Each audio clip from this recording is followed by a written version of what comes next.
High বন্ধুরা, কেমন আছো? আজ নতুন একটা গল্প নিয়ে হাজির হলাম। আশা করি সবার ভালো লাগবে। সবাই আমাকে সাবস্ক্রাইব করে রাখবে। বন্ধুরা, আজ তোমাদের শোনাবো ঝড়ের রাতে বন্ধুর সাথে মজার একটি ঘটনা। স্কুল জীবন থেকে অন্য বান্ধবীদের মতো আমার কোনো বয়ফ্রেন্ড ছিল না। এমনকি কলেজে উঠেও আমি কাউকে পছন্দ করতে পারিনি, যদিও অনেকজন আমাকে প্রস্তাব দিয়েছিল। কিন্তু আমি কাউকে একটা বিশেষ কারণে পাত্তা দিই না। ও হ্যাঁ, আমি তখন আমার পরিচয় দিইনি। বন্ধুরা, আমার নাম যমুনা।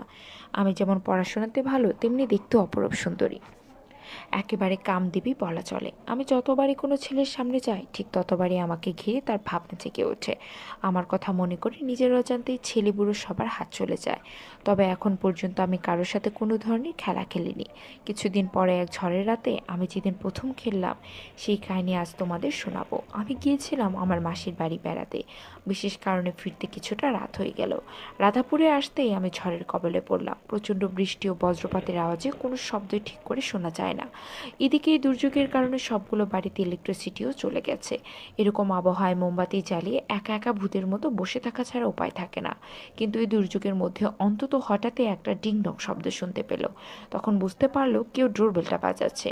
অন্তত মনে মনে ডাবল ভাবলো, এই দুর্যোগের মধ্যে আবার কে এলো রে বাবা। এই সব কথা ভাবতে ভাবতে ও দরজার কাছে এসে পৌঁছালো। দরজা খুলতেই অন্ধকারের মধ্যে ঝাপসা একটি ছায়া দেখতে পেলে ও কিছুটা ভরকে গেল। তবে বুঝতে পারলো এটা কোনো মেয়ে মানুষ। অন্তত খানিকটা ঢোক গিলে বলল, কে আপনি? এত রাতে এই দুর্যোগের মধ্যে কি করছেন? আমি বললাম, আমি আমার স্কুটি করে বাড়ি ফিরেছিলাম, কিন্তু হঠাৎই আমার স্কুটিটা খারাপ হয়ে যায় আর আমি দুর্যোগের মধ্যে পড়ে যাই। আর এই অবস্থায় বাইরে থাকতে ভয় লাগছে, তাই বাড়িটা দেখতে পেয়ে একটু সাহায্যের জন্য এলাম। অন্তত আমাকে বললো, আচ্ছা ঠিক আছে, আগে আপনি ভেতরে আসুন। বাড়ির মৃদু আলোতে আমার মুখটা দেখতে না পেলেও বুঝতে পারলো আমার মাথা থেকে পা অবধি একেবারে ভিজে গেছে। তাই ও আমাকে বলল, আপনি তো একেবারে ভিজে গিয়েছে, দাঁড়ান, আমি আপনাকে কিছু জামা কাপড় দিচ্ছি, বদলে নিন। কিছুক্ষণ পর অন্তত আমাকে একটি তোয়ালে, একটি টি শার্ট ও প্যান্ট দিয়ে একটা ঘর দেখিয়ে বলল, আপনি ওখানে গিয়ে চেঞ্জ করে নিন। তারপর আমি সেই ঘরে চলে গেলাম। তার মিনিট দুয়েক পর আমি একটা চিৎকার করে উঠলাম। সঙ্গে সঙ্গে অন্তত ঘরের দরজা গায়ের জোরে ঠেলে মোমবাতি দিয়ে ঘরের ভিতরে ঢুকে পড়ল। অনন্তকে ঘরে ঢুকতে দেখে আমি ভয়ে ছুটে গিয়ে ভেজা গায়ে জড়িয়ে ধরলাম। এই প্রথমবার কোনো মেয়ের স্পর্শ পেয়ে অন্তরের ভেতরটা বেশ কয়েকবার কেঁপে কেঁপে উঠল। ও আমাকে জিজ্ঞেস করলো, কি হয়েছে, এত ভয় পেলেন কিসে? আমি তখন কাঁপা কাঁপা গলায় বললাম, কেন জানি আমার মনে হলো এখানে কেউ একজন আছে। মনে হলো কেউ যেন আমার কাছেই এসে আমার উপর হাত রাখলো। অনন্ত আমাকে বলল, কিন্তু এই বাড়িতে তো আমি ছাড়া আর কেউ থাকে না। তখনই বাতিটা আমার মুখের কাছে ধরতে আমার মুখটা স্পষ্ট দেখতে পেল। তখন অনন্ত খুব অবাক হয়ে আমাকে জিজ্ঞেস করলো, যমুনা না? আরে হ্যাঁ, যমুনাই তো আমি। অনন্ত, আমাকে চিনতে পারছিস? আমিও খুব অবাক হয়ে বললাম, অনন্ত তুই? বন্ধুরা, এখানে আমি তোমাদের অনন্ত সম্বন্ধে একটু বলে নেই। অনন্ত আমার এয়ারমেট, উচ্চতা প্রায় 6 ফুটের মতো, পেটানো শরীর, মুখে খোঁচা খোঁচা দাড়ি, একদম সুপুরুষ যাকে বলে। অনন্ত আমাকে দেখে খুব খুশি হয়ে বলল, হ্যাঁ আচ্ছা, আগে জামা কাপড় বদলে নে, তারপর বসে কথা বলা যাবে। আমি তখন একটু ইতস্তত বোধ করছিলাম। আমার অবস্থা বুঝে অনন্ত আমাকে জিজ্ঞাসা করলো, কি হয়েছে? আমি তখন আমতা আমতা করে বললাম, আসলে আমি অন্ধকারকে খুব ভয় পাই, তুই থাক না এখানে। অনন্ত বলল, কিন্তু আমি বললাম, প্লিজ থাক না, আমার আবদারও আর অগ্রাহ্য করতে পারে না। বলল, ঠিক আছে। তখন আমি বদল করে বললাম, কিন্তু আমি বুঝতে পারলাম বিছানায় এসে থেকে অনন্ত আর চোখে আমার দিকে তাকাচ্ছে। ডাব দুটোর জন্য অনেক বেশি আকর্ষণ করছিল। আমি শুধুমাত্র জামা বদল করে অনন্তর পাশে বসে পড়লাম। কি রোমান্টিক আবহাওয়া। ও আমার কথা শুনে অন্যমনস্ক হয়ে বলল, হ্যাঁ। আমি এবার ওর ঘাড়ে ঠান্ডা হাতটা ছুঁয়ে দিয়ে বললাম, আমি জানি তুই কি চাস। তখন আমি ওর একটা হাত আমার হাতে তুলে নিয়ে আদর করতে লাগলাম।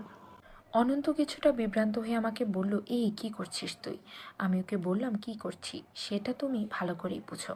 আর চোখে আমাকে দিচ্ছিলে না? আসো, কাছে এসো, আমি তোমাকে আজ রাতে ভরিয়ে দেব। এরপর আমি ওকে খেলার আহ্বান জানিয়ে দিলাম। আমার এই হেন আমন্ত্রণে অনন্ত আর নিজেকে আটকে রাখতে পারলো না। ও আমার ডাকে সাড়া দিল। আমি ওকে বললাম, আজকে আমাকে ভরিয়ে দে, আমার সব কিছু নিয়ে নে তুই। এরপর খেলা শুরু হয়ে গেল। বৃষ্টির তালে তালে খেলা চলছে। বেশ কিছুক্ষণ খেলাধুলা চলার পর অনন্ত আর আমি বেশ ক্লান্ত হয়ে শুয়ে পড়লাম। আমার 24 বছরের জীবনে প্রথমবার খেলে আমার চাহিদা যেন আরও বেড়ে গেল। বাইরে তখনও প্রচণ্ড ঝড় বৃষ্টি হচ্ছিল, তবে সেই ঝড় আমার মনের ঝড়ের চেয়ে বেশি নয়। অনন্ত তখনও বিছানায় শুয়েছিল। আমি বুঝতে পারলাম ও এখনই আর দাঁড়াবে না, তাই আমি নিজেকে কষ্ট করে সামলে নিলাম। এদিকে টের পেলাম আমার ব্যথা করছে। প্রথমবার খেলার কারণে অনেক ব্যথা পেয়েছি, তাই আস্তে করে উঠে ফ্রেশ হয়ে এলাম। এদিকে মোমবাতিটা নিজেকে শেষ করে মিটিমিটি করে আলো দিয়ে যাচ্ছিল, আর তাতেই রুমের ভেতরটা একটা আলো আঁধারি খেলা তৈরি হয়ে গেছে। তবে ওর জীবন প্রদীপ প্রায় শেষের দিকে, তাই আমি অনন্তকে বললাম, এই ওকে আরেকটা মোমবাতি জ্বালাও। ও আমার কথা মতো কাজ করছে। ওখানে গিয়ে আমরা বেশ খুশ গল্পে মেতে উঠলাম।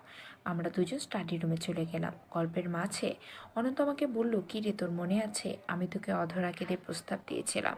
তখন তো তুই একেবারে সরাসরি না বলে দিয়েছিলি। আমি বললাম, আসলে আমি মনে করতাম কলেজ লাইফে পড়াশোনাটাই আসল, এর বাইরে কিছু করতে গেলে এস্টাবলিশড হতে পারবো না, তাই কোনো সম্পর্কে জড়াইনি। কিন্তু তোকে আমার শুরু থেকেই ভালোই লাগতো।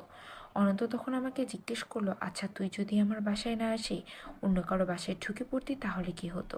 আমি বললাম, কি আর হতো। ও আমাকে বলল, তখন কি অন্য কাউকে দিয়ে?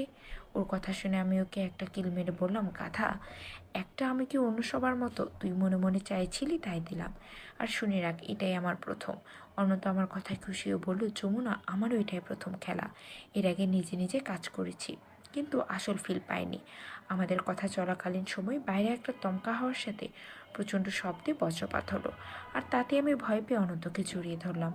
অনন্ত আমাকে অভয় দিয়ে বলল, যমুনা, আমি আছি তো, ভয় পেও না, তোমার কিচ্ছু হবে না। চোখ খুলে দেখলাম টেবিলে রাখা মোমবাতিটা নিভে গিয়ে রুমটায় গুমোট অন্ধকারে বাসা বেঁধেছে।